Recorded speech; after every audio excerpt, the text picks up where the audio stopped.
Movie makers के banner तले बनाई गई एक उर्दू फिल्म सितारों की दुनिया को 13 जून 1958 को जुम्मे के रोज़ सिनेमा घरों की जीनत बनाया गया। 60-70 की दहाई में पैदा होने वाले लोग तो शायद इस फिल्म से अच्छी तरह वाकिफ़ भी हों, मगर आज की नस्ल इस फिल्म के नाम से भी नावाकिफ़ होगी। ये फ़िल्म जिसे उस वक़्त के एक हिदायतकार M.H. मोहिब ने डायरेक्ट किया, ये फ़िल्म मोहब्बत, नगमाती व ड्रामाई पहलुओं का मिक्सचर थी, जिसमें घरेलू नाचाकी और गलत फहमी की बुनियाद पर कहानी को चलाया गया था। कहानी अच्छी थी, मगर एक्शन के मतवालों के लिए ये फ़िल्म बहरहाल कोई दिलचस्पी का बाइस न बन सकी। अलबत्ता संजीदा फ़िल्में पसंद करने वालों ने इस फ़िल्म को ज़रूर पसंद किया। कहानी शीदा इमाम ने लिखी, जबकि फ़िल्म के प्रोड्यूसर भी वही थे। अदाकारों में मीना शोरी, रुखसाना, एजाज़, शीदा इमाम, रख्शी, नूर मोहम्मद चार्ली, हिमायलिया वाला, सुजी डैनियल, अली बाबा व दीगर शामिल थे। 8 गानों की इस फिल्म के मौसीक़ार भी शीदा इमाम थे। गुलकारों में कौसर परवीन, नज़ीर बेगम, मधु अलमास, मुनीर हुसैन, अहमद रुश्दी और उस्ताद उमराव बंदू खान ने आवाज़ों का जादू जगाया। ये फ़िल्म रिकॉर्ड के मुताबिक 8 हफ़्ते कराची में चली, जबकि लाहौर में इसका कोई रिकॉर्ड मौजूद ना था। अगर लाहौर सर्किट से भी 8 हफ़्ते अख़ज़ कर लिए जाएं तो 16 हफ़्ते बनते हैं। इस लिहाज से ये एक एवरेज फ़िल्म रही थी।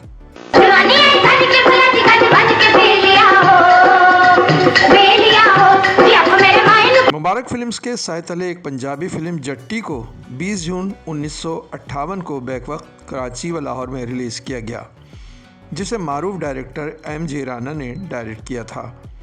ये फ़िल्म रोमानवी, एक्शन, नगमाती और तफरीही कहानी का मिक्सचर थी। जट्टी का टाइटल रोल अदाकारा मुसर्रत नज़ीर ने अदा किया, जो शायद इन्हीं को मद्देनज़र रख कर लिखा गया था। आवाम की बड़ी तादाद ने जट्टी के इस किरदार में मुसर्रत नज़ीर को हद से ज़्यादा पसंद किया और पब्लिक प्लेस पर जगह जगह शहर भर में उनके पोस्टर्स चिस्पा भी देखे गए। जबकि सिनेमा घरों पर भी मुसर्रत नज़ीर की एक एक अदा पर लोगों को अपनी सीटों से उछलते भी देखा गया। लोग इस फिल्म को भरपूर एंजॉय कर रहे थे। सीटियाँ, तालियाँ सिनेमा घरों का खासा रहीं, जबकि नीलों ने भी सोने पर सुहागा का काम किया। कहानीकार बाबा आलम सियापोश थे, जिन्होंने एक जट्टी की कहानी से इस किरदार को उठाकर इसे इस तरह पेश किया कि ये किरदार आवाम तक पहुंचने के बाद दिलों के बेहद करीब हो गया। फिल्म के प्रोड्यूसर मलिक मुबारक अहमद थे, जिन्होंने सुधीर, नीलो और मुसर्रत नज़ीर के कॉम्बिनेशन को इस्तेमाल करके इस फिल्म से भरपूर फ़ायदा उठाने की कोशिश की। बाकी मानदा अदाकारान में M. इस्माइल, ज़रीफ़, रजनी, इलियास काश्मीरी, तालिश, G.N. भट्ट, अजमल, रंगीला, ताया बरकत, इमदाद हुसैन और इकबाल काश्मीरी शामिल थे।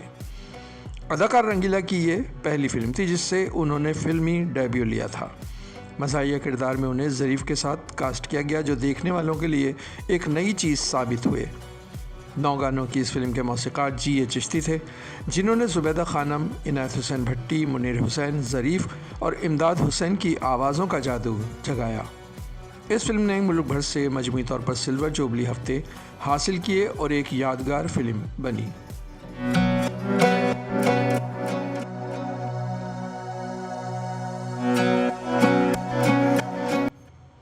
फजल प्रोडक्शन के बैनर तले बनाई गई एक उर्दू फिल्म रुखसाना को भी 29 जून 1958 को ही रिलीज़ किया गया।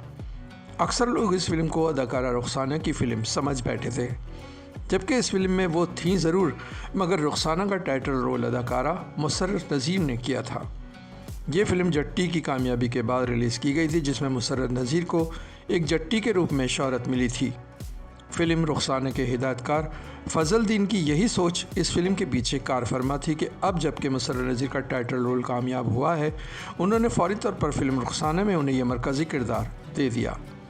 कहानी एक ऐसी लड़की की है जिसे मोहब्बत तो मिलती है, मगर उसका महबूब समाज के दबाव का शिकार होकर किसी और का होकर उसे उससे अपनी ज़िंदगी जीने की इजाज़त देता है, मगर वो अपनी ज़िंदगी तयाग में गुजारना चाहती है और वक्त बदल जाता है और उसकी मोहब्बत की वापसी होती है। कहानी का मकसद सब्र, इस्तिक़ामत और वफ़ा था, जिसे अपनाकर रुखसाना अपनी मोहब्बत तक पहुँच जाती है। कहानीकार फ़ज़ल हुसैन थे। नुमाया कास्ट में मुसर्रत नज़ीर, संतोष, नैयर सुल्ताना, बिब्बो, असद जाफ़री, रुखसाना, ज़हूर शाह शामिल थे, जबकि सुल्तान राही एक्स्ट्रा के तौर पर दिखाई दिए गए। 7 गाने फिल्म में रखे गए जिन्हें रशीद अत्रे ने मौसीकी से सजाया। गुलकारान में जुबैदा खानम, नसीम बेगम और मुनीर हुसैन शामिल थे। कराची से इसने 11 हफ्ते पूरे किए, जबकि लाहौर में ये फिल्म ना चल सकी और इस तरह ये फिल्मों की जद में आ गई।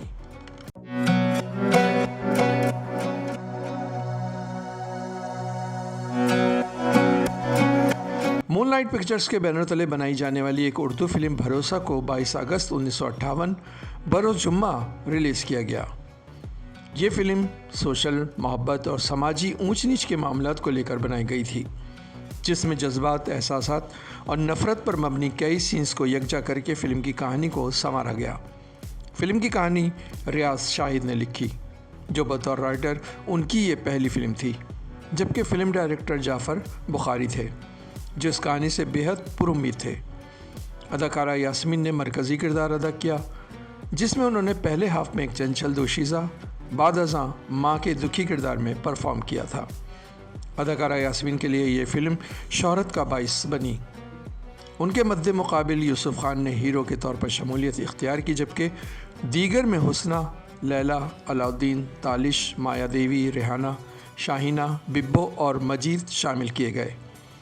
8 गानों को फ़िल्म की जीनत बनाया गया, जिसे मौसीकी से ए हमीद ने सरफराज किया। गुलकारान में जुबैदा खानम, कौसर परवीन, नाहिद नियाज़ी, सलीम रज़ा और मुनीर हुसैन की आवाज़ें शामिल की गईं। ये फ़िल्म, जिसने 21 हफ्ते कराची के प्लाजा सिनेमा से शानदार हफ्ते पूरे किए, जबकि लाहौर में भी ये फ़िल्म कामयाब रही और यूं इसने मजमूई तौर पर सिल्वर जुबली फ़िल्म का रुतबा हासिल किया।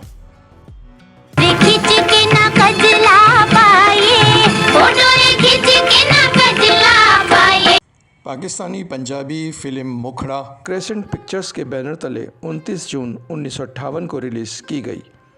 फिल्म की कहानी मोहब्बत पर मबनी थी। संतोष कुमार और सबिया खानम की केमिस्ट्री देखने से ताल्लुक़ रखती थी और इसी केमिस्ट्री ने कई राज आश्कार किए। सेट पर मौजूद कई लोग अंदाज़ा लगा चुके थे कि मामला इतना सीधा नहीं जितना वो समझ रहे हैं, और फिर वही हुआ। इस फिल्म के ठीक 5 माह बाद इन दोनों की शादी की खबर दुनिया ने सुनी। मुखड़ा फिल्म के मुसन्निफ़ मलिक हफ़ीज़ थे। हिदायतकारी के फ़राइज़ जाफ़र मलिक ने अंजाम दिए, जबकि सरमायाकार ख़ुद संतोष कुमार थे, जिनकी एमा पर सबिया खानम को उनके मद्दे मुकाबिल लिया गया। दीगर कास्ट में आशा भोसले, नज़र, अलाउद्दीन, जीनत, गुलाम मोहम्मद, कमाल, GN भट्ट, इमदाद हुसैन और महबूब काश्मीरी शामिल थे। फ़िल्म की कहानी मोहब्बत करने वाले जोड़े शीरीं और नादिर और एक रकीब रूसिया बहादुर के गिर्द घूमती है, जो नादिर के विलायत से आने के बाद ही से नादिर के लिए कई मुश्किलात खड़ी करता रहा था। गांव वाले एक डाकू की तलाश में थे, जो गांव की इज़्ज़त, माल और दौलत के लिए ख़तरा बना हुआ था। एक वक्त आता है कि बहादुर नादिर को गांव वालों के सामने डाकू बनाकर पेश करता है और नादिर को गांव से निकाल दिया जाता है, मगर वक्त कुछ ऐसे अपना रंग दिखाता है कि नादिर के ज़रिए ही राज खुलता है कि असल में बहादुर ही वो डाकू था जो गांव वालों के बीच रहकर सबको धोखा देता रहा था। गांव वाले बहादुर को जेल भिजवा देते हैं और नादिर और शीरीं की शादी हो जाती है। फ़िल्म को तफरीही बुनियादों पर इस्तेमाल करके कई ऐसे सीन्स भी डाले गए जो कॉमेडी स्टार नज़र के लिए मुवाफिक साबित हुए।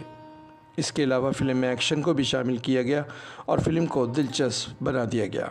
जहां सबिया संतोष के मद्दाहों ने इस फिल्म को बार बार देखा, वहीं अलाउद्दीन के मद्दाह भी इस फिल्म को देखने दूर दराज का सफ़र तय करके सिनेमा घरों पर जमा होते रहे। 12 गाने फिल्म की रौनक बनाए गए, जो अपने दौर के बेहतरीन गानों का मजमुआ थे। मुनीर हुसैन का गाया एक गीत मकबूलियत की तमाम हदों को पार कर गया, जिसे जुबैदा खानम की आवाज़ में भी गवाया गया। इस गाने को मुल्क भर में कई बार सुना जाता रहा। दिला ठहर जा यार का। मौसीक़ार रशीद अत्रे थे, जो वैसे भी किसी तारुफ के मोहताज न थे। वारिस लुधियानवी की शायरी थी। गुलकारान में जुबैदा खानम, नसीम बेगम, मुनीर हुसैन और साईं अख्तर शामिल थे। इस फिल्म ने मुल्क भर से 50 से 60 हफ्ते मुकम्मल किए और गोल्डन जुबली फ़िल्म कहलाई। जबकि इसी साल की तमाम फिल्मों में इसे सुपरहिट फिल्म करार दिया गया। नाज सिनेमा कराची इसका मरकज़ी सिनेमा घर था।